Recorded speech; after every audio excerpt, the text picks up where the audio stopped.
The RPG Maker General Podcast, or the RPG MGP. If you had one shot to make a really lame joke, would you capture it, or just start the show? Hello everyone, and welcome to the RPG Maker General Podcast, or the RPG MGP, your one-stop shop for everything RPG Maker. This is Cody, aka Marpix, and with me today are the Red Mage. Good morning, everybody. And Blue Sky Robin. I'm back after 1,000 years. After 1,000 years of slumber, it's time to conquer the internet. You know, I would need a cup of coffee, or like 3 cups of coffee before getting... If I slept for that long, I'm gonna need something before I get around to doing fucking anything. Dude. Yeah, I guess. I ate like spicy corn chips or whatever, so... That's kind of like coffee, right? I guess. Dude, if after 1,000 years I'd be waking up like, do they still have McDonald's? I want a sausage biscuit and some hash browns. Oh boy. After 1,000 years, oh, I'm so groggy, I need my spicy Doritos. Oh, Jesus. How did I live through sleeping that long and not die of thirst and or hunger? Hibernation, I guess. Or stasis. Anyway. Anyway, big news on the RPG Maker front. RPG Maker MV Trinity is coming to every major console, the Switch, the PS4, and the Xbone. It's being advertised as having double the material content compared to the PC version. For the first time ever, they're going to integrate voice sound effects, so they're going to have not only voice effects, but also songs with vocals in them. Just like with RPG Maker FVS, anyone can download an app on their console of choice to play these RPG Maker games. And in an interesting move, Switch and Xbone have crossplay, but PS4 is all alone.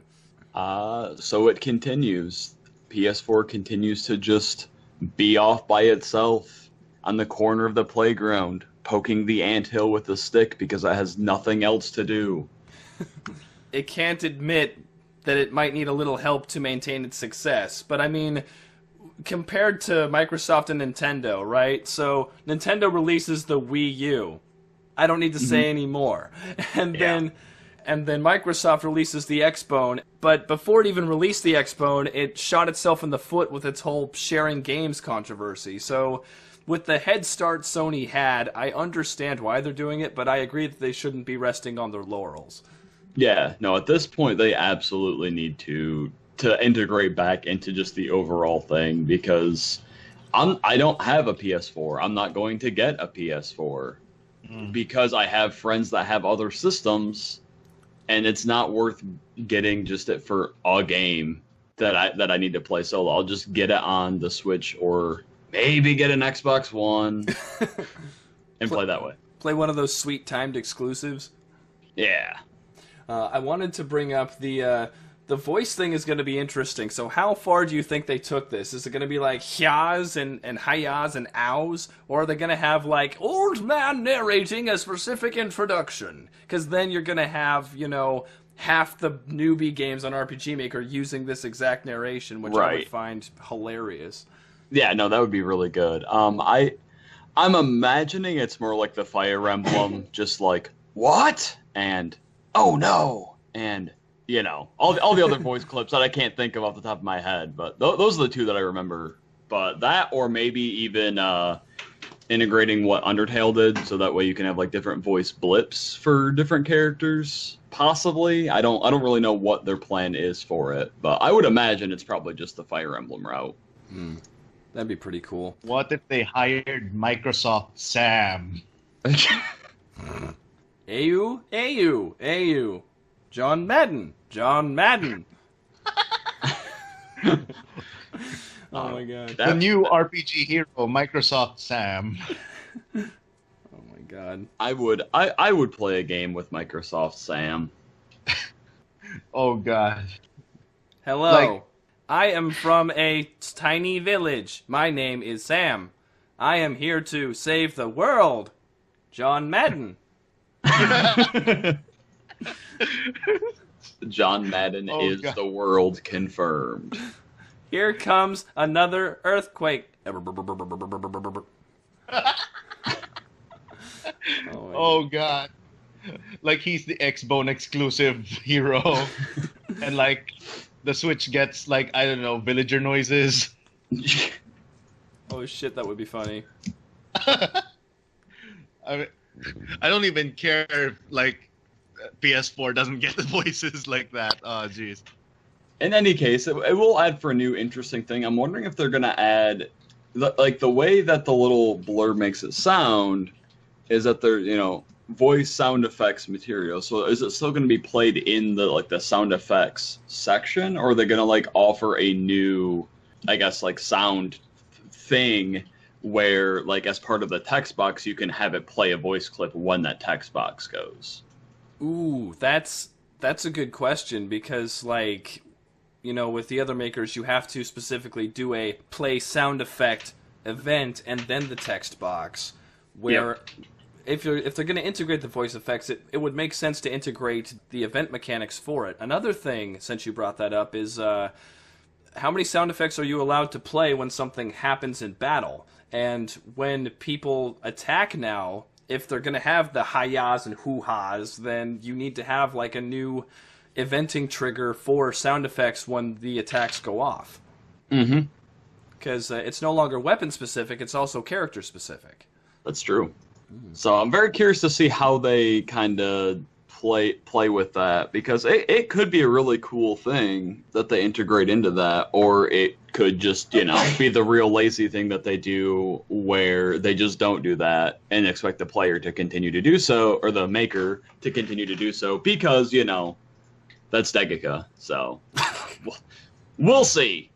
What I'm wondering is if they're gonna update the PC version of RPG Maker MV, to keep it in line. They probably won't. So, When wishful thinking. When it says double the material, I'm assuming they're including a lot of the DLC, or it's about to become DLC for the Steam version. Yeah, I figure. But hey, if they add features or something, it would be remiss if they don't update or something the PC version. How dare Degica not give the PC Master Race all the resources of the console, come on, peasant? Tony, I don't sound like that. Oh God. Okay, fine. Anything else? I mean, aside from Yanfly, I think on the 20th put out that he's been doing little tutorials about how to event things, which is kind of cool. In case you don't want to touch his plugins or whatever. Yeah, either not use the plugins or kind of figure something else out. I don't know. I've been, doing this since RPG Maker 95. So back in my day, I didn't have scripts or plugins. I had to event everything. And I got damn good at it, too. It's true. I mean, most things I can event will work. They may not work very well, but they will work. I kind of like that he's teaching the how to event stuff now. I mean, it's only been a couple, right? But I like that he's doing it, because I guess he realized that being plugin dependent is also not great. Yeah, that's true. He made the two that he did were for a foraging system and a mining system were the most recent ones. Yeah. It could be that they are so simple to do in events compared to the other scripts he's made that you really don't need to make a script for them. But also, I enjoy that he's kind of teaching a man to fish as opposed to giving a man a fish. It's true. Yeah, that's kind of the thing, huh? Yeah, because with scripts, oh man, I want to have my battles look just like Final Fantasy VII and have the characters slide up and do the slashy thing, and then you get the plug-in. Or, oh my god, I want double cast like in my favorite Final Fantasy, and so then he gives you the script for that. But then there becomes probably, because, Yanfly has, 150 scripts for MV? Something like that. Yeah, I'm very sure that despite these scripts, there are still, these really weird and oddly specific things that people want scripts of. Or they want scripts of things that are really easy to do in events, and that's why he is posting these tutorials now. Like, okay, these people officially have not tried. They officially do not give a shit. They are like 5 years old, and I'm going to show them how it's done. Yeah. And because he's already got, like, all that respect built up from all of the scripts that he's done, people are like, oh, yeah, okay, I'll listen to you, as opposed to all of the other tutorials that are out there that people are like, yeah, but that's not a script, though. Not to, like, you know, shit on everybody that's making games out there, by the way. But that's kind of my personal opinion. Scripts are nice for, like, very small niche things, but I mean, if you're doing like a massive overhaul and everything, I guess it's kind of important to have one. But at that point, too, you kind of maybe shouldn't be using RPG Maker in the first place, too.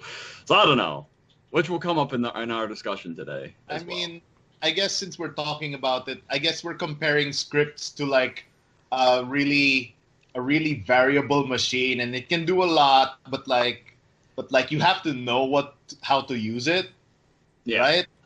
Like, you can't just give like someone a railgun and then expect them to not shoot themselves in the face. Right. I appreciate that the scripts exist. I mean, someone buys MV, they get to fart around with the scripts, but there's a reason that I made my last project in the PS1 version, and that's because I wouldn't be distracted by all those options. Yep, exactly, which is why my next project I'm very much considering doing in either 2000 or 2K3, or just doing something in one of the newer makers, but being like, all right, I'm going to limit myself to the scripts that do these specific things and nothing else. Stop looking at the script list. Oh, but what if I implemented mid-battle party swap? Oh, God. Oh, God. So Cody, when are we going to get Defeat the Darkness 2, Deeper Dive, or whatever it's called? On MV Trinity or whatever. Looking at a 2025 release schedule there, my man. Nice. Yeah. Defeat the Darkness, Darkness Harder.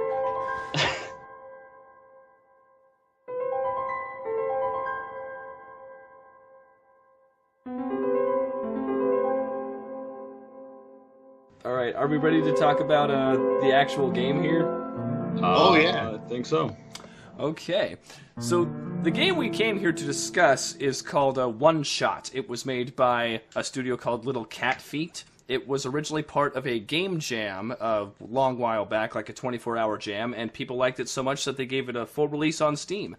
It stars a rather small, cat-looking person named Niko, and your job is to guide them on an adventure through a barren, almost apocalyptic land, a dying land, to return the sun, which in this case is like an old-school 12-watt light bulb. Yeah, I was gonna say it's basically just a giant light bulb that Niko just carries around for most of the game. Yeah, and just through Niko and the light bulb, you see where this game really shines is its aesthetic, because Niko's design is really great. Niko alleges to be a human, but wears a hat with like little cat ears on it, and also has very large cat-like eyes. Those eyes are like big yellow things, and like they shine even during scene transitions. Like, it doesn't fade to black, it fades to Niko's eyes, and usually the sun as well. And in all the little art pieces they have in the game, you know, Niko is always drawn really well. Like, the pieces of art are great, and I think it helped spawn a lot of the fan art community on Tumblr. Even, like, the pixel art aesthetic is great, because, you know, Niko's made of a couple simple colors, everything is. It all works really well together. They have a strong palette choice. And there's no fucking mixels either, which is a big pet peeve of mine. Yeah, no, for sure. Everything is very well done graphically. I would definitely agree with that. Yeah. It also borrows a lot from Yume Nikki in the sense that, like, one, there's a lot of walking. Also, it has a very atmospheric soundtrack, and one of the important details in Yume Nikki that most people don't pick up on is the footstep sounds. Everything you step on sounds different, just like in real life. How weird. I wouldn't know. I never stepped outside, lol. Overall, the game's just aesthetic and the world and everything has like the same level. And it's really interesting in the way they do it too, because everything is really made of like either tones or shades of colors. Everything is either really dark or really gray. Nothing is vibrant in the entire game, really, for the most part, aside from Niko. And that's also kind of reflected in his personality as well, because he is, and as we'll get to with the plot, as you burden him with more and more of what is actually happening in the world, he still more or less retains his positivity, aside from a few instances. And that's just kind of representative of his color choices as well. Yeah, Niko as a character works pretty well. Like, he only does a few things, but he does them well. He's really, really excited to be there, and he doesn't give up. And that works as an antithesis to everybody else who lives in this shithole world, who has been watching it die seemingly forever.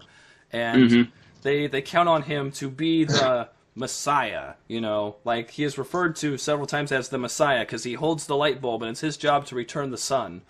There are some people who still doubt, although I think it's just the one person who says, like, do you believe you're going to do it? Well, I'll believe that you believe. What does that mean? Whatever you think it means. It's like, okay, right. Asshole.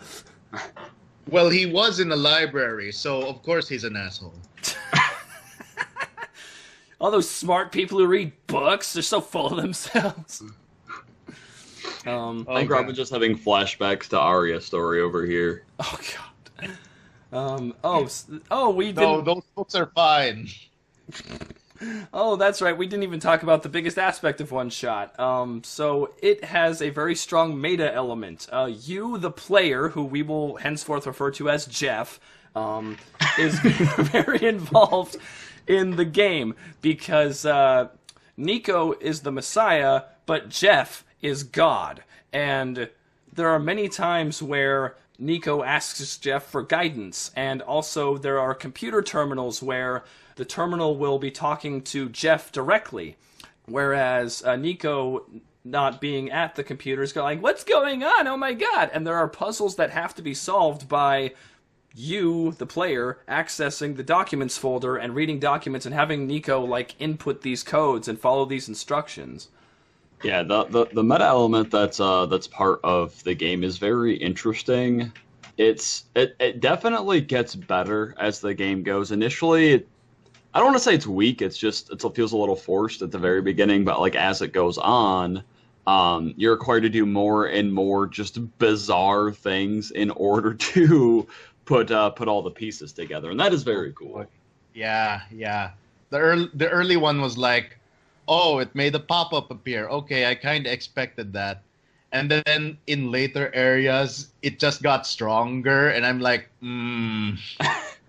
kind of reminds me of a certain visual novel where stuff happens. Oh, God. That one with Yandere-chan, and she's hiding under the bed as you're making love to the other girl that you have a route with? Yeah. Oh, man. Yes. Speaking of that, I think it officially got licensed for an English translation a couple months ago, so y'all look forward to that. There's going to be a lot of YouTube videos on it. Yep. Not my thing, I guess, that one.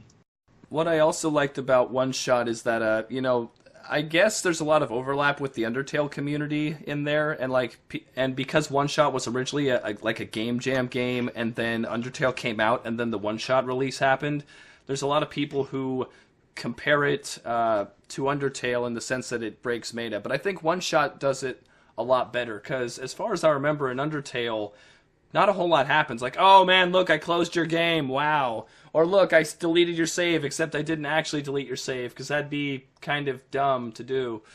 That'd be, like, just beyond just being kind of a douche. That's just kind of the game developer just being, like, the rudest motherfucker to do something like that. Yep. Alright, well, what's your opinion on roguelike games, real quick, where that's the whole point? Like, you can save any time, but once you die, you're dead. Well, see, that's the thing. When you're playing a roguelike game, you expect it to be a roguelike game. So you're already, like, coming in prepared for the permadeath. So when that happens, you're not, like, I'm not really all that upset. But if I go, like, into a game that's like an RPG that's, even, like, 10 to 15 or 20 hours, And against the final boss, he's like, I am a virus. I've corrupted your game. Now you can't play again. Ha ha ha. And that's the ending because I didn't do like, a couple random things here or there. And I didn't stop it. And then all of a sudden my progress for the last several hours is just gone. That's different because the expectation wasn't there. All right. Yeah, I guess. Should we talk about the differences between... Because we played the Steam version, right? Yeah. Should we talk about the previous version too, or nah? I didn't play the original one, so I don't have lots to compare it to. Yeah. Well, I just want to bring up because you said it was a rude motherfucker, a dev who would do that. You should know that in the original version, if you close the game and you booted it back up, Niko just fucking dies. He's just fucking dead. If you closed it outside of taking a nap. Right. That's interesting. Yeah, that is the rude motherfucker. Yeah, that sure is. So let me get this straight. In the Steam version, when you click X, it says quit and record your progress. You say yes, and then the game closes and it saves. But in the original release, if you just exited out of the game, you die. I mean, it does warn you at the start, if you exit the game, you will die. And then the only exception is the beds. That really, really raises the stakes for, one, finding the bed, but number two, in the tower, spoilers, there's a big X on the ground, and you're supposed to quit the game at that specific point. I mean, it is unclear to me, all the differences, but, the major difference is, they removed that for the Steam version. Okay. The dying thing. Instead, in the Steam version, if you close it and boot it back up, Niko just feels uneasy. Yeah, he was just kind of like, hey, are you there? It went all black for a couple seconds. Yeah, which I guess is a more gamer-friendly way of doing it, especially as RM was saying, because the game itself is about 4 hours long, and I don't think anybody wants to replay 4 hours because of, a random quit. Yeah. Yeah. Did you guys ever play the old, I say old, but Flash game, You Only Live Once? Yeah. Yeah. I have... What's the main character here? Is it the scientist? Yes. Oh, okay, yeah, I played that. I think OneShot did a very nice extension of that formula. And for those who don't know, go on Newgrounds and look up You Only Live Once. This game was made before YOLO was a thing. Which pains me to say, because that was almost a decade ago. But, yeah. But anyhow, in You Only Live Once, you play as this nerdy guy, and you're trying to save girlfriend Shan, and you have one shot. And it's a very difficult platformer, believe me, I've tried. And when you die, there's this big long cutscene of the news reports and your funeral, and eventually it ends on a scene of your gravestone. And if you keep restarting the game, it just shows your gravestone. Depending on the day and the season, it'll change a little bit, but it just shows your fucking gravestone until you delete your cookies. Yeah. Yeah, and it's very similar to also the game I think that Robin was referencing is One Chance. Oh. Right, yeah, no, that one is basically you were a scientist, you inadvertently cause worldwide death, and you have one chance to fix it, or but in doing so you basically just distance yourself from your family so much that everybody leaves you and you're all alone, but you save the world, or you can spend the last remaining days with your family and be happy, but then the whole world dies. So there's not really a good ending to that game. Oh shit. And I'm assuming in One Chance, again, a permanent save. Yes, yeah, unless you go in and delete your flash data cookie bullshit out of there. Oh man. So how do you guys think OneShot handled the permanence? Because I have a small criticism of it, which I guess we'll get to, but I think it was pretty cool how at the ending, I did the ending where you put the sun back in the socket, and then the credits play, and then whenever you boot the game back up again, you see the room that Niko started the game in, but now it's all nice and lit by the sun, as opposed to being dark and dreary like it was originally. Yeah, I also put the sun back, because you can't weigh the life of one over the life of many. Just Niko, I'm sorry. Plus, that's not really said. Niko might survive in that world, and he might stay and be okay. They didn't really say, so that was my understanding. Aha, and this is where I diverge from the other two and declare myself the asshole. So, my thought process on that one was like, someone said destroying this would shatter the world instantly. Maybe it'll be so instant that no one will notice. And then I didn't want to leave Niko there, so I'm like, okay, whatever happens, the destruction of this world is my fault. Just Niko, just go home. I'll deal with the rest. So we broke it, and fuck, the world ending was not fast enough for me to feel guilt. Oh man, because it's like a slow fade into like everything becoming like black with purple lines. Oh god. That's actually pretty cool. I kind of wish I had done that now. Instead, I was just like, I will save this world through my avatar while I sit back and watch and do nothing. And thus the Red Mage gave his one begotten cat kid. Yeah, pretty much. I like how you were like, oh, I shall be the hero. And then I'm like, the sneaky motherfucker's like, maybe no one will notice that the world ended. There was that one person in the city, too, who was just like, would you rather it be over quick, or would you rather, live a couple days but come to, like, a eventual slow, harsher end? And they're just like, I would just want it to be overdone with. Just be done, be dead. That's the end of it. So, I mean, you're not alone in that line of thought. Yeah, no, like, you hear about, like, those old rock stars, right? Like, they die at, like, age 30 from drug abuse, but the last 6 months before they actually die aren't fun. Yeah. Oh, boy. Yeah, and I mean, you really don't want to be in a dying world breathing in the toxic fumes and, like, watching the world grow dimmer. Just, like, end me, fam. Oh yeah, listeners, we're talking about the ending, so spoilers, I guess. Late now, I guess. Okay. Whatever. Okay, first off, let me address you, the audience, directly in a very meta move akin to OneShot. If you have not played OneShot, why the fuck are you listening to this podcast? And if you have played OneShot, thank you for listening to our podcast. We very much appreciate it. And you already know how good or bad it is. Oh man, we are so out of practice. It's fine. Alright. So what did you guys think of Niko's relationship with the player? I'm going to start with my take, and then you guys can soften it up a bit, because what I noticed right away is that the game tried really hard to endear the player to Niko, because you get out of the initial room, you find Prophetbot, who tells you what Niko's destiny is, and then Prophetbot says, oh yeah, you're being guided by God. His name is Jeff. And Niko goes, Jeff? Oh my god! Who's Jeff? He's been following me? That sounds so cool! I want to be Jeff's friend! Jeff, are you up there? Hello?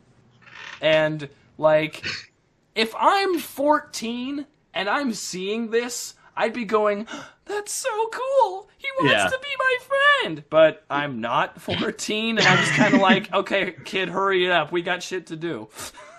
I do like, there's a couple moments where, like, Niko addresses you and he's sad and has, like, these moments where he reminisces about his home and stuff. Like, I think his communication with the player after that is a lot better. That's fair. I'll go ahead and let Robin answer, because I think he's on the other end of the spectrum and I'm somewhere in the middle, so. Yeah. First of all, I don't remember the first conversation being like that. So fuck you, Cody. And second of all, I think it's obvious I grew really attached to him, like, after a while. So, yeah.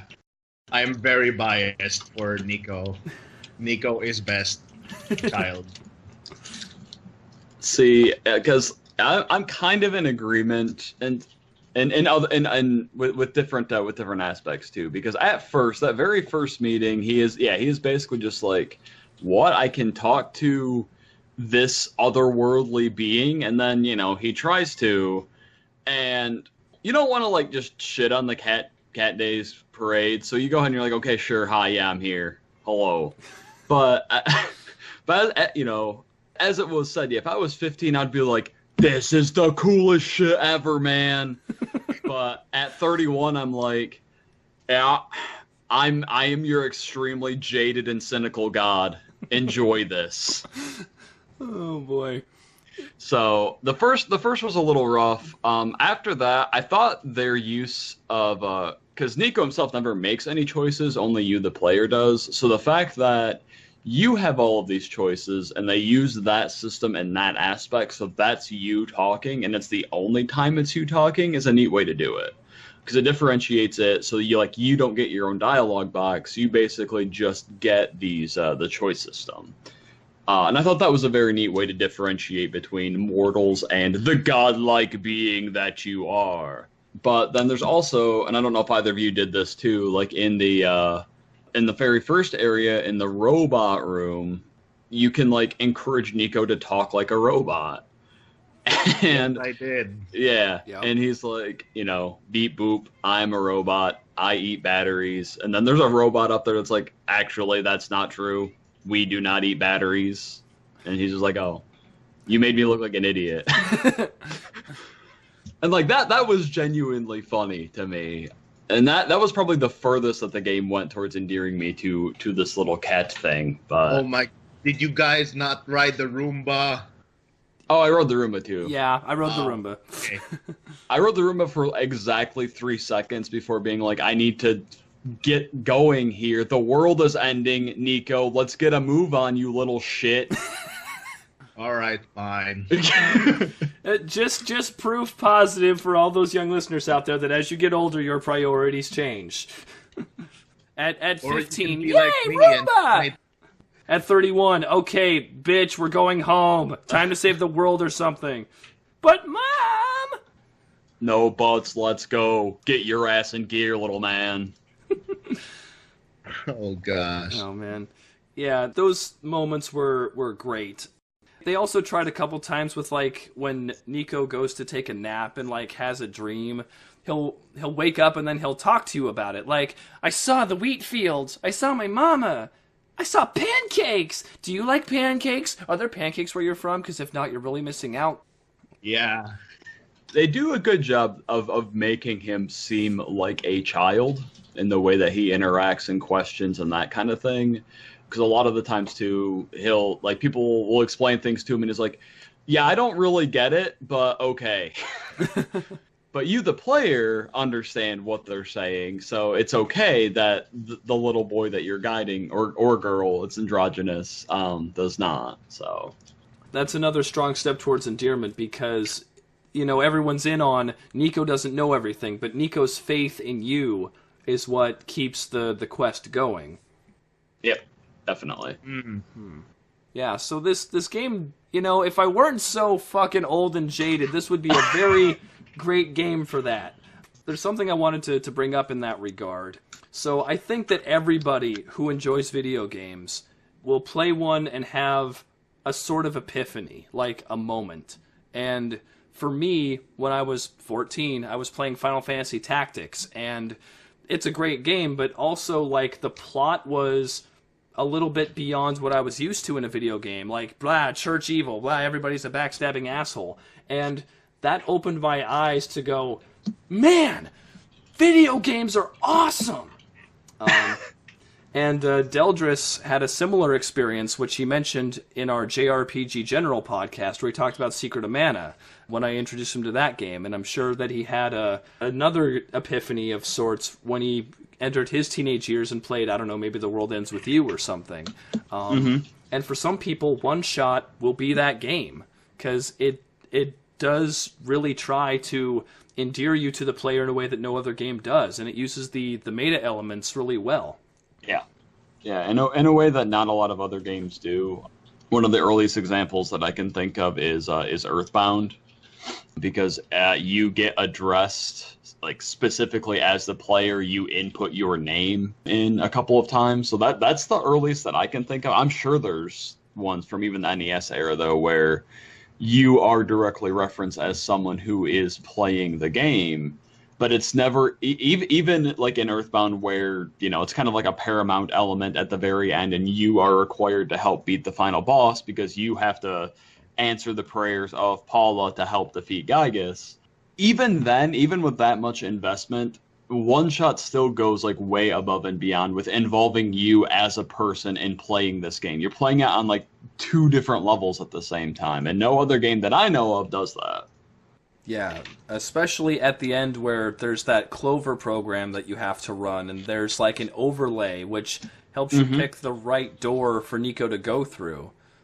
So now it's you and Niko and this third entity, like the program, all working together to bring Niko to the top of the tower and fulfill his destiny.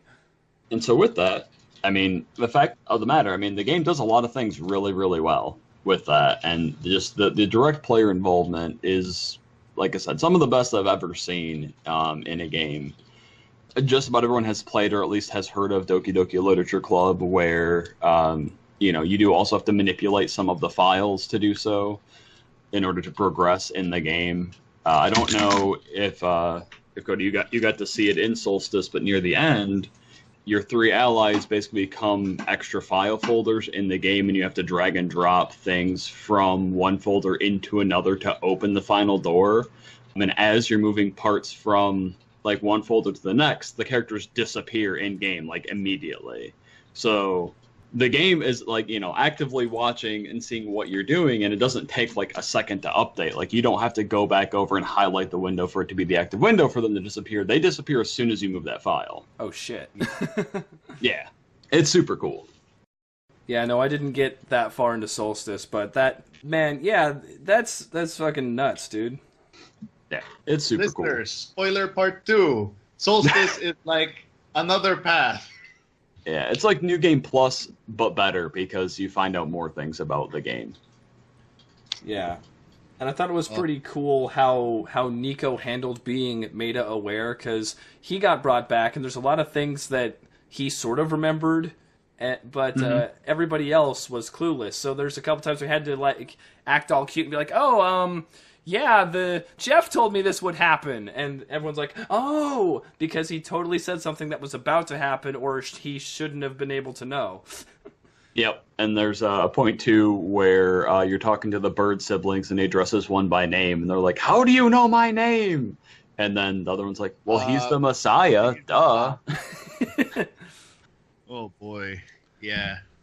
A lot of the side characters were pretty good. I liked Silver, the robot lady, and the Barons.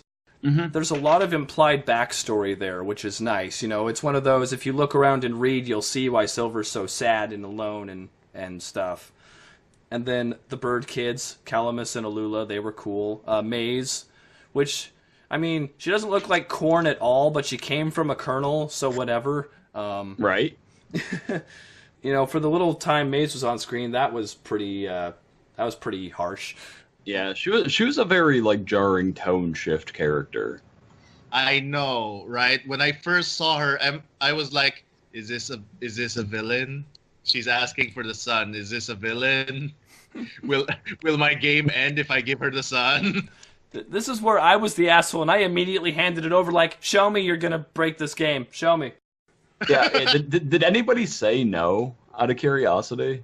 I mean, you could say no and you could walk away, but then you wouldn't be able to progress because vines everywhere. Right. I just didn't know like what happened because I just figured she was like, give me the sun. I'm like, okay, well the game's not gonna just end right here, so this must be what I'm supposed to do. So here you go, I guess.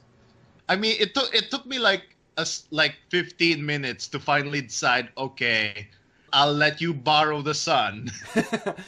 No, see, I let her borrow the sun, and then I tried to, like, leave the area without it.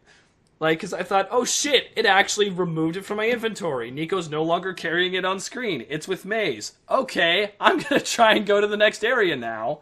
And then the big guard robot, because, like, the whole quest in this area is to get a signature for a form so you can advance. Yeah. And so you do this stupid paperwork bullshit to save the world. You sign the form, and then he's like, oh, aren't you forgetting something? And Niko goes, oh, the sun. And then he has to go back and grab the fucking sun. Oh, God. What a dumb kid. Thank God we're here, right? Right. Thank God Jeff's here.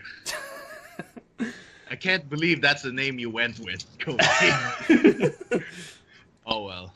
What were you expecting, Todd Howard? Ooh, that would have been really good though. Todd Howard of Bethesda Games is here.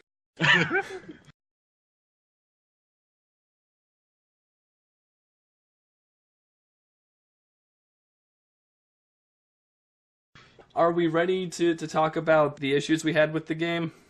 All right. Okay, so disclaimer to anyone who has not listened to one of our podcasts before. We enjoy a good discussion here, and I already know from what we've talked about in Skype, like this is probably one of the biggest like Skype chats out of show that we've had since Dashboard, and Dashboard was that big because we had the developer in Skype to talk with us. So we are going to discuss this passionately, and understand that we would not be this passionate if we weren't invested and we didn't care. And I'm going to go hard. I'm just going to start with my biggest, fattest baseball that I can throw at this game. All right. All right. Throw it. Because you only have one shot. The game understands this. And I knew that the game got famous on Tumblr for a couple reasons. You know, the aesthetic, those precious cinnamon roll characters, because basically all of them are precious cinnamon rolls. But the other important aspect of being Tumblr famous is your game cannot be difficult. And when you tell me that I only have one shot, and I know this game has blown up on Tumblr, I already know that it is impossible to lose. There is no failure state. I walked into this game knowing that it was going to basically be a walking simulator. There was no way I could fuck it up, and I did not enjoy it because there was no challenge attached to what I was doing. Wow, Cody, what an asshole. You're not wrong in that aspect. Especially given a name like OneShot and the premise being that you only have one chance, you can't. Well, I mean, you can.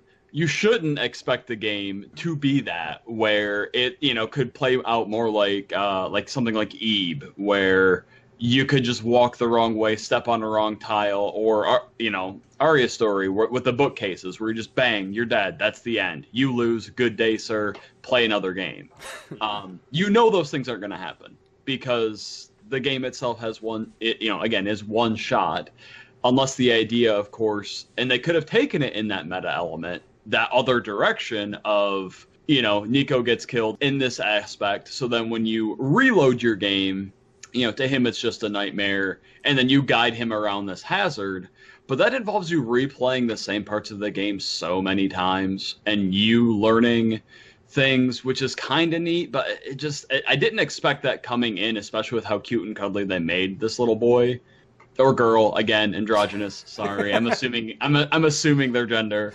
But I agree with that in some aspects. I appreciate also that it wasn't that difficult, though, because if it had added more to it, I probably would have just been more frustrated, to be honest. So, yeah, and the thing about that is, because, in You Only Live Once, it's a parody game, so, you're allowed to die, and then people can do whatever they want, and that's fine. I understand why they made the decision for OneShot, because it's a serious game, it takes a long time to play. They really don't want you to fuck it up because that would frustrate people and it would, sink their chances of anybody remembering it. But also in that regard, that means that if you're not going to give me a challenge, which is primarily what I play Vidya for, you need to give me something else. And the characters did not quite do it for me. Like I said, Niko just goes full blast. He name drops the player 8 or 9 times in that first encounter with ProfitBot. Again, if I were half my age, I would love that, and I'd be endeared, I would be all in, I'd be ready to invest and play this game, but in my current state, I was not. And based on this, I get to carry this kid around. Oh boy, everybody's sad, and he's so happy. Wow. Oh, look at all this fucking walking I have to do. Wow. Look at these puzzles some of them are pretty good, but most of them are kind of, standard LucasArts adventure game stuff. So, the only thing that makes OneShot a game and not better as a movie or a comic book is the atmosphere they create with the visuals and the soundtrack. See, because, again, taking out the... Oh, and the meta elements as well. You know, the meta elements contribute you can't really do that for movies or books or something. Yeah. Right. Yeah, so... Like, how are you going to do that with a book? Like, choose your own adventure book. Tear off this page and swipe it on your ass, and then the map will reveal itself.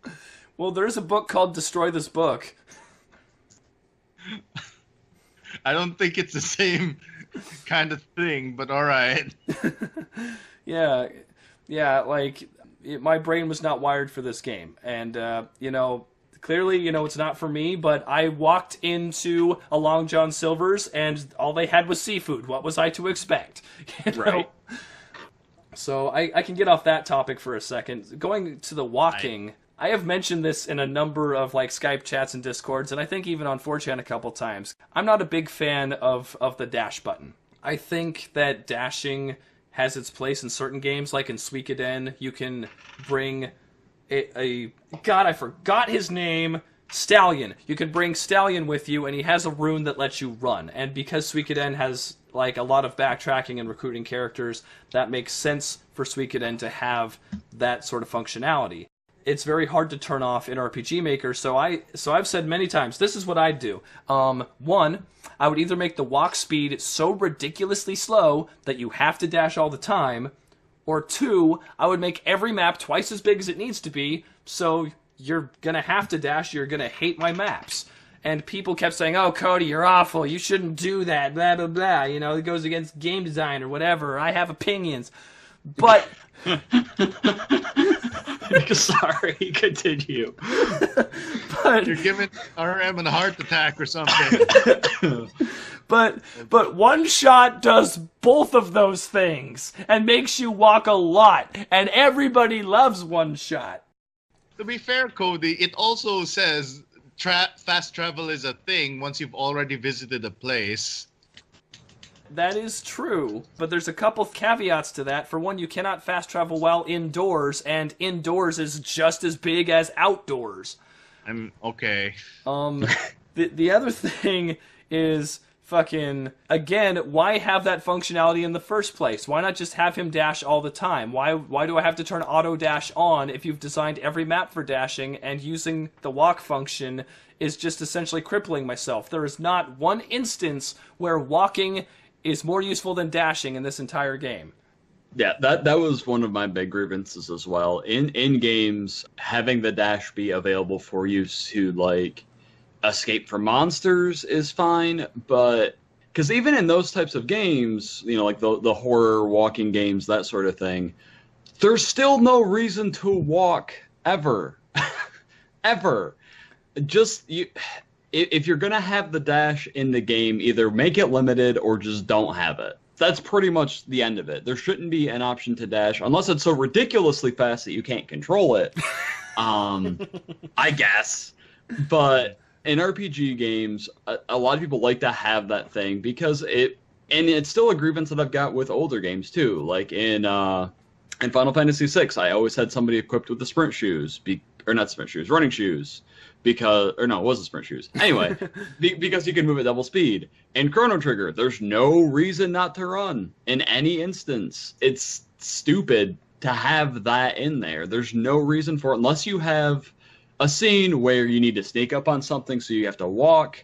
Or, again, if your running is limited and you need to use it for short bursts to get away from something, sure. But just in general, don't have a run if you don't need to also have a walk. Fuck.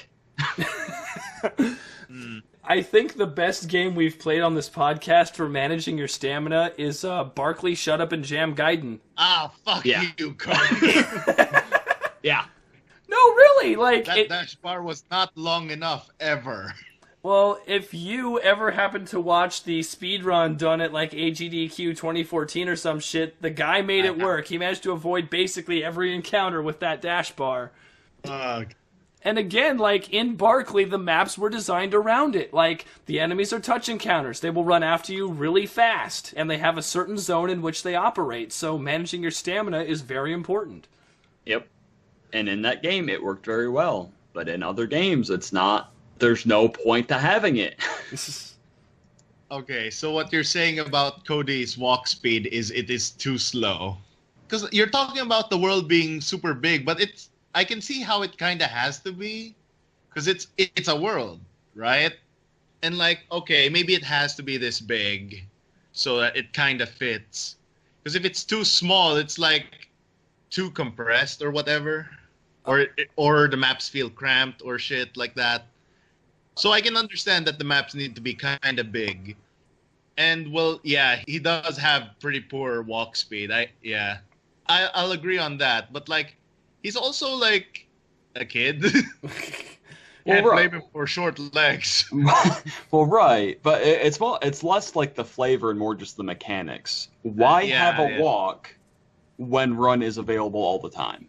Is what it comes down to. This is not just one shot. This is like every RPG Maker game that has a walk and a dash. Yeah. Why have a walk when there's a dash?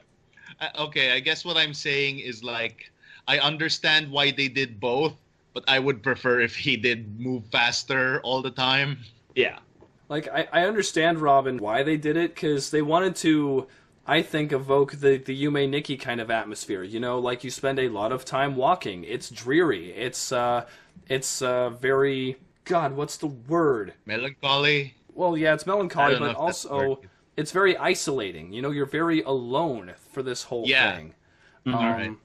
And, like, that's the tone they're trying to evoke, and that's fine. But, like, you look at Yume Nikki, and there is no dash. Like, you are wandering around, and the maps are designed for that walk speed, and then eventually you find the bike, and then suddenly things get, like, 1.5 times easier. There is no dash, only bike. Right. Yeah. And you have to find that motherfucker, and that was, like, one of the last things I found. I never found it. But I also did not find it. But no, I can definitely agree with that. See, I was very much under like thinking what I would do, and if I were the dev here, I would keep the run speed in there, but have there be like a meter of some kind where if you ran too much or like exceeded that thing, Niko could trip and fall and break the light bulb. And the world would end. Right, exactly. Like, that's something that I would do to be like, you can run if you want to, just be advised that running all the time is not a good thing because he's 6 years old. and he can eat, or whatever. He's 8 years old, and he can eat 14 pancakes in one sitting. That monster. So that was kind of my thought on it, too, is I would put something negative in there. But, again, it just boils back to, and again, this isn't at OneShot, this is at RPG Maker in general. Don't have a dash if you don't need a walk at least once in the game somewhere. All right, it's my turn to air my grievances. All right, go. All right, okay. My biggest single grievance with this entire game is it telling you how to feel. There are points in there. I wrote it down, but I lost my document because my computer restarted. But basically, there are points where like something happens. And the context of it and the implications of it are very sad. And as a player, I was like, oh, wow, that really sucks, actually.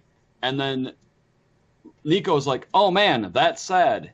Isn't it, Jeff?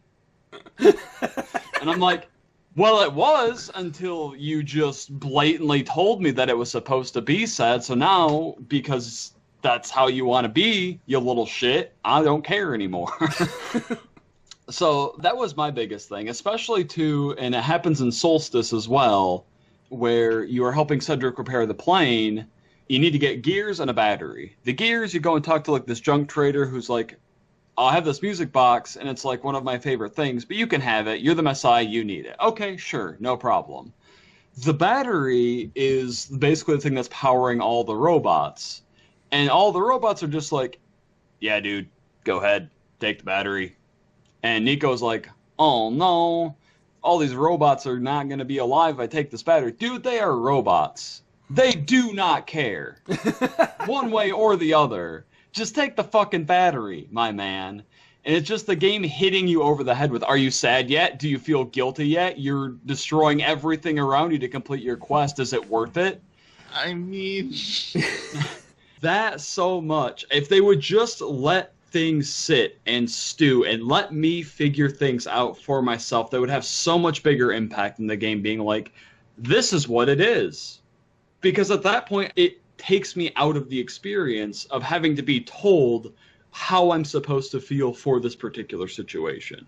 That was my biggest grievance with the game, amongst everything. The dash be damned, I just turned on auto dash and forgot about it.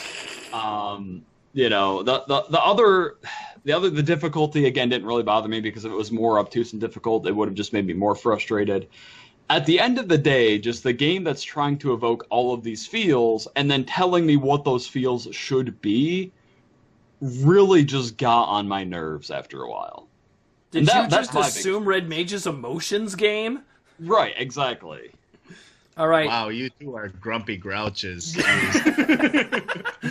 Well, like we said originally, again, I mean, going back to the disclaimer, I thought this game was great. I really enjoyed playing this game. For an RPG Maker game here, this was basically amazing in everything that it did.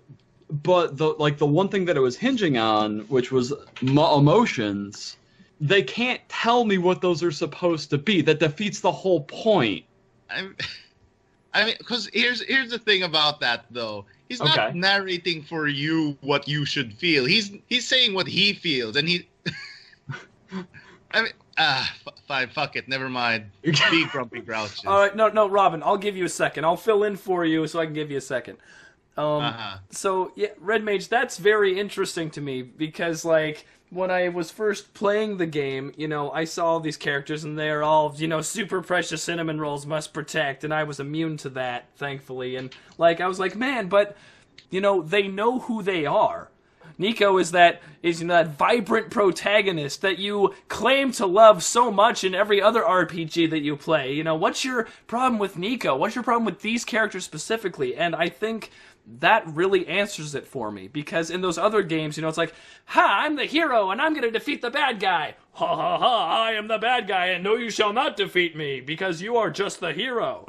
And it's that same kind of like, they don't need too many dimensions to have a good time. Right. But they're also not trying to imprint on anybody. They're just off doing their thing. Yeah.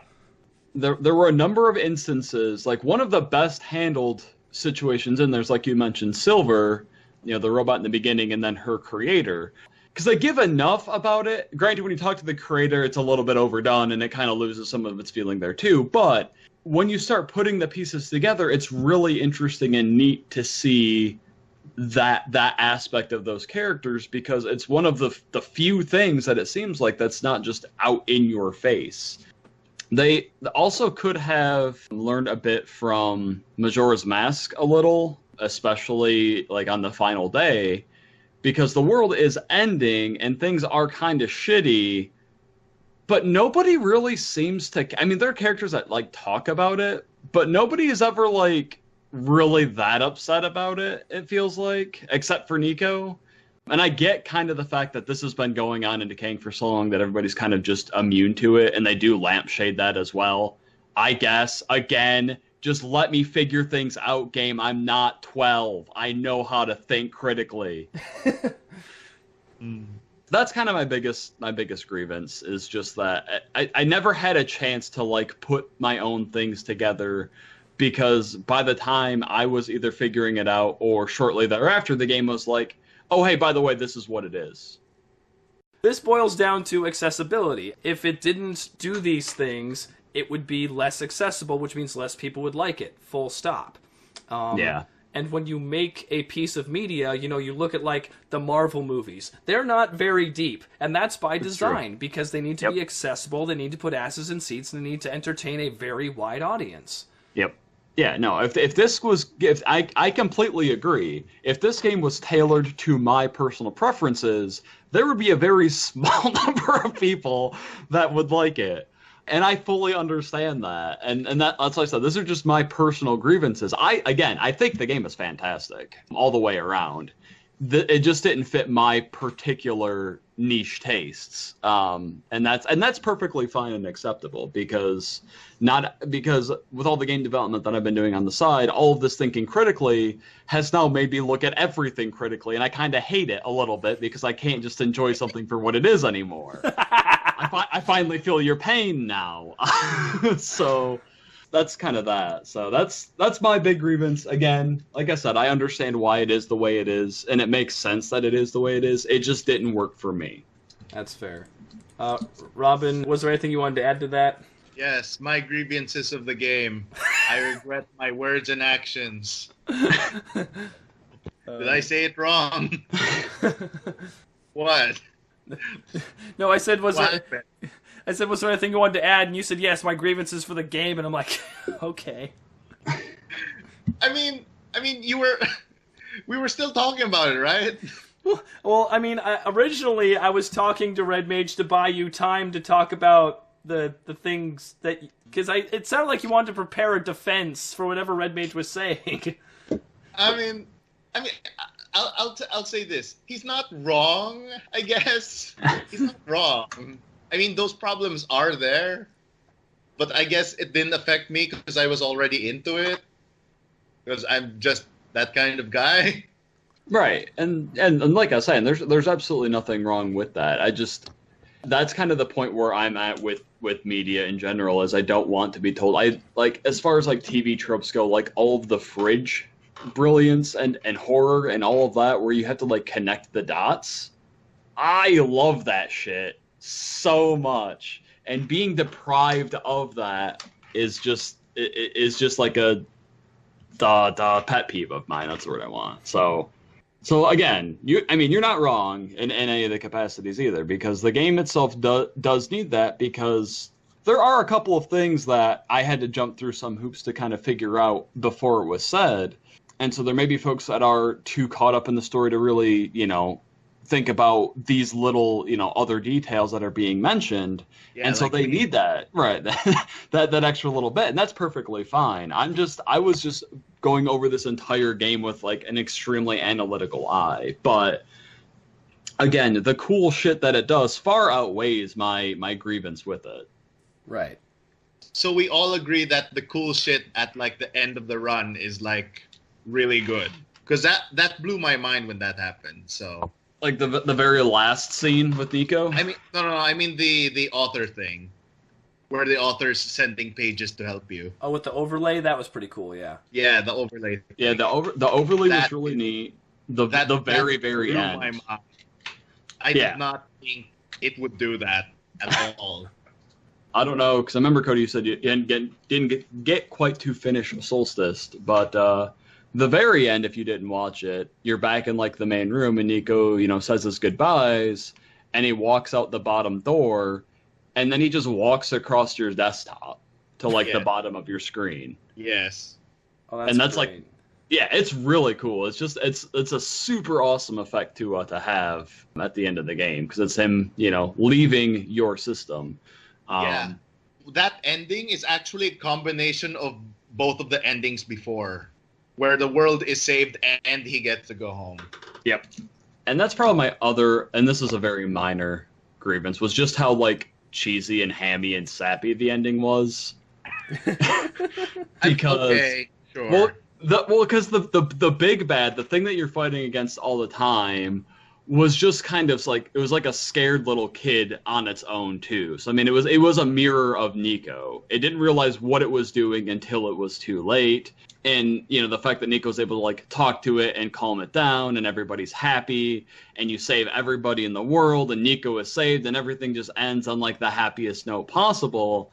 I mean, that's fine. It works. I don't really have a problem with it. It was just it got a little bit much near the end of it, but it's fine. It worked for the ending of the game, because after going through all of the dreary nonsense of the worlds and everything dying and the squares infecting everything, it was just neat to kind of see that everything was okay in the end. Yeah. Oh boy. Because that's this type of game, like the people who play it would want that kind of happy ending, and they got it, and it delivered very well. Yeah, absolutely. Oh my god, I'm walking across the credits and there's everybody and they're okay! Much like FF4. Yep, nobody died. There is a little except for Tella. after that. There's actually a little bit after. Oh man. I don't know if I should talk about this one, but it's like post Solstice. I mean, I'm not sure if RM looked at this. I haven't yet, no. Did you check those ellipses after? Nope. No. Not yet. Okay. I got home way too late last night. All right. So, triple spoilers, listeners. Okay. The legendary so- triple spoiler. Yeah, okay. So here's the thing. If you select that option on the title screen after Solstice, like if you go to new game, it's the empty room and you can't do anything there because the savior's not there anymore. Mm-hmm. But if you select that secret option, you get to talk to World Machine again. I mean the final boss, lol. And basically the World Machine's like, okay, why are you back here? And Niko's not here anymore. He's home. And I don't want to bring him back here again. And she basically explains, like, you want to play the game again, but it's not going to be Niko anymore. I mean, I have his, like, mirror image, and I have his memories, I guess. But you have to realize this isn't Niko anymore. And I'm like, you know what? I'm fine with that, because I'm here for you now. And here's an interesting thing about it. You can start a new game from there, and you know the sprite of Niko, right? Yeah. It's all cool. Now it's like digitized a little bit. Like you have the scan lines everywhere. Like Niko's sprite basically has scan lines now. Okay. Wow. And like the face sprite is scan lines. It's so Niko is completely gone. Right. Okay. So that they basically just give you a way to replay the game, but also keep the storyline intact. Yeah. That's kind of a neat thing, because that's one thing, this will lead into something else I want to talk about. With Undertale, for example, there's not really like a thing. If you restart the game, for the most part, it's restarted. If you beat the game with a good ending and everything's happy, and then you go back into it, you start the whole game over without a memory of what happened before, with, of course, the notable exception of going full genocide and then going full happy. But the fact that they actually like took the time to do that is super cool. And I'll probably actually check that out just to kind of see what that looked like.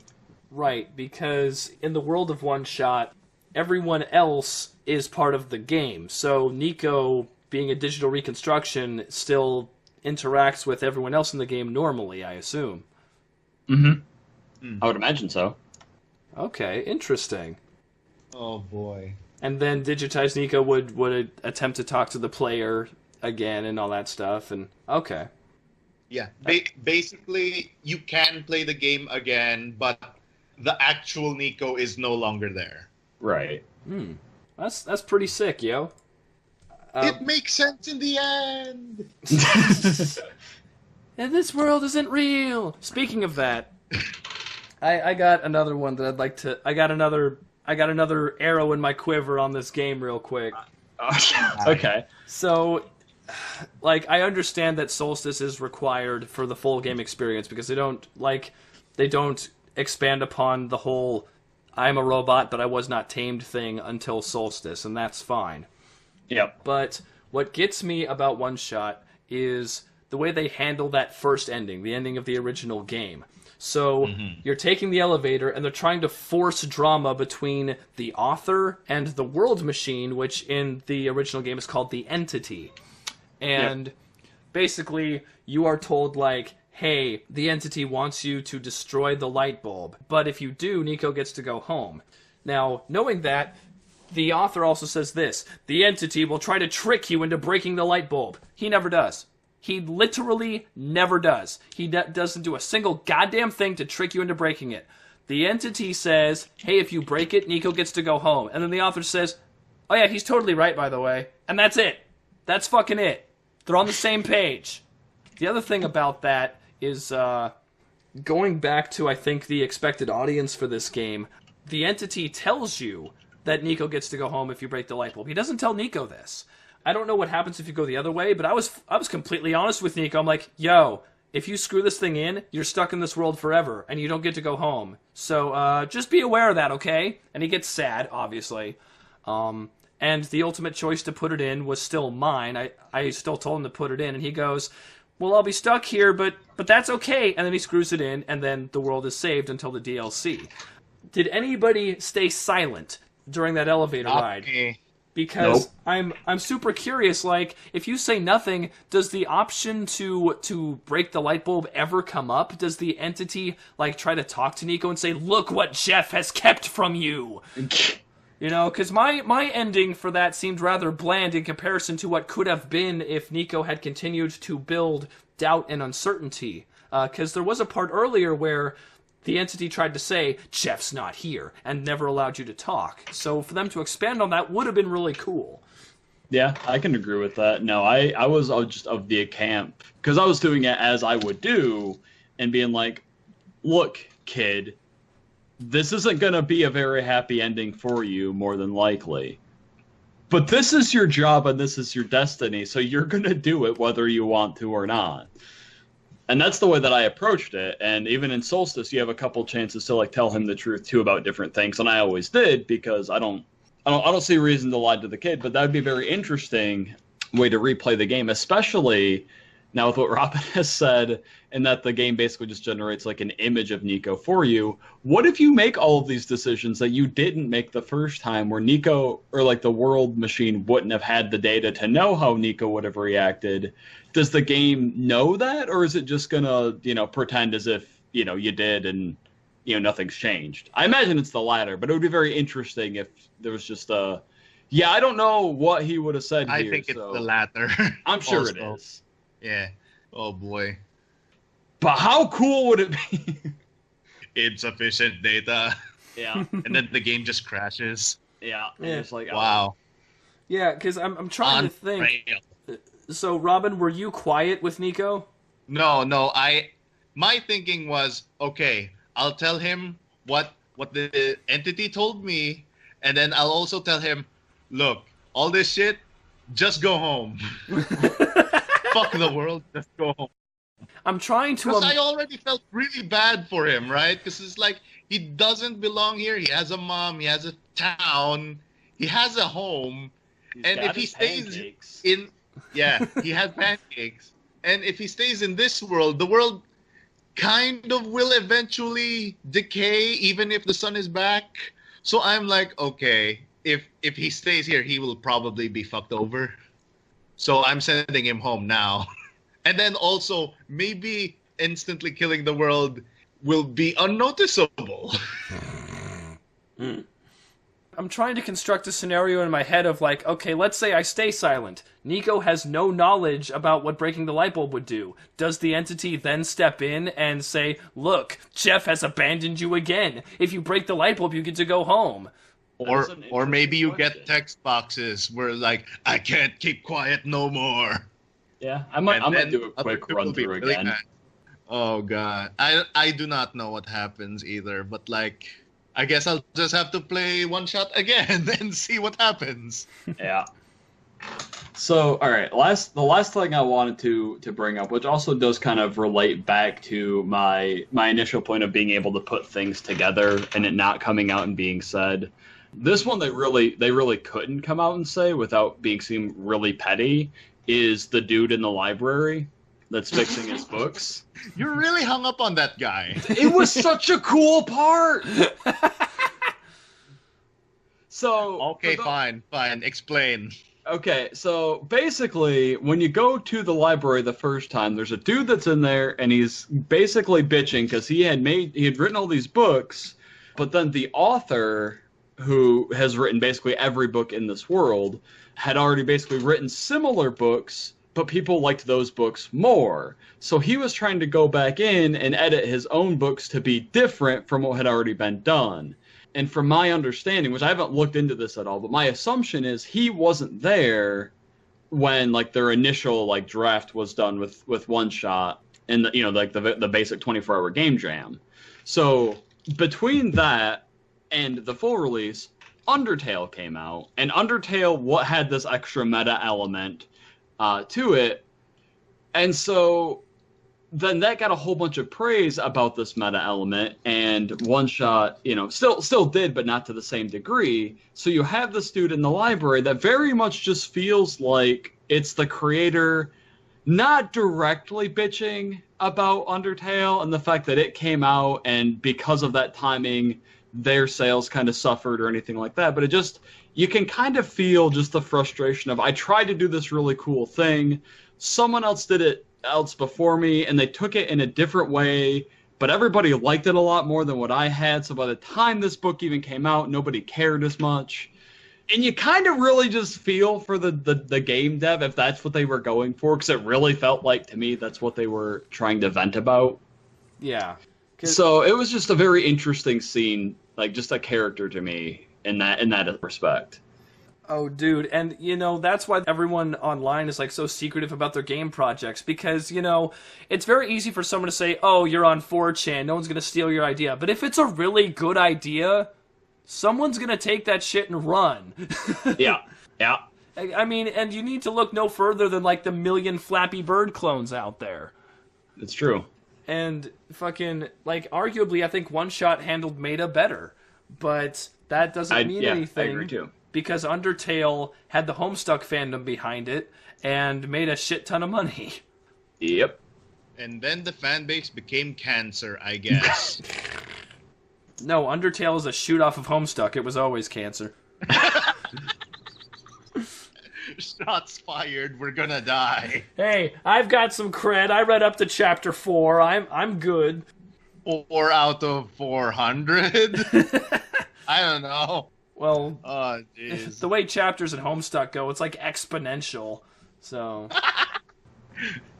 there's more chapters than there are pages. No, what I'm saying is chapters 1, 2, 3, 4, they're all 1, 2, and 3 are tolerable, but then it's like the Harry Potter books. The chapters just get larger and larger and larger. You don't know what the fuck happened. That sounds about right. Oh boy. All right. But yeah, that was the last thing I really had about OneShot, because like I said, that was probably honestly one of the most interesting things in that whole game, because that took the meta element to a whole other level. If you read between the lines on what was being talked about. Oh man. All right, Robin, you got anything for us? Man, I just really want to talk about the game more, but that'll quadruple spoiler everything. I really like the game.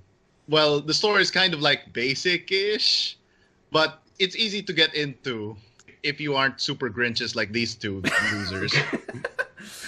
Oh, man. Niko's adorable, the other characters are great, and the world sucks, but it's made to be that way. I think part of why it wasn't so popular was because, it doesn't have as much memeability as Undertale, I guess. That's true. If you look at OneShot, it's very played straight, The world's dying, and there's some people who are okay, or some people are not.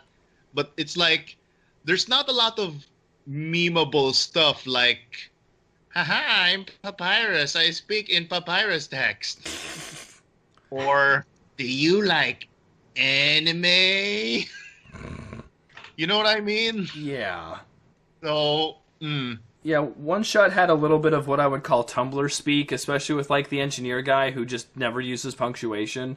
But yeah, no, Undertale has it's wacky, it's quirky, it's got a lot of odd shit, and people eat that up. The biggest rappers right now are meme rappers on SoundCloud because they're just doing whatever, but that's what the audience wants. Right. Yeah, OneShot was played a lot more straight than Undertale was, and and for that I do like it. Probably, it's hard to say because the gameplay in Undertale was a lot better than what was in OneShot. So it's hard to it's kind of apples to oranges, despite having a lot of similar attributes between the two.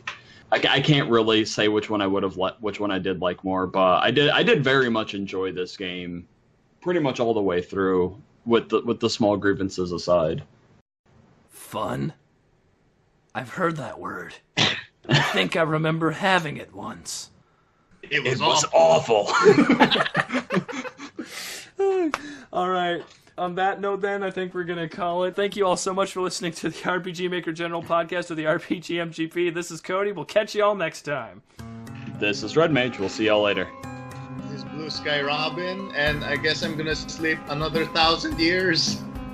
Or, you know what? I'm gonna check on World Machine again, jeez. There you go. Give it one shot before you go to bed. Ah.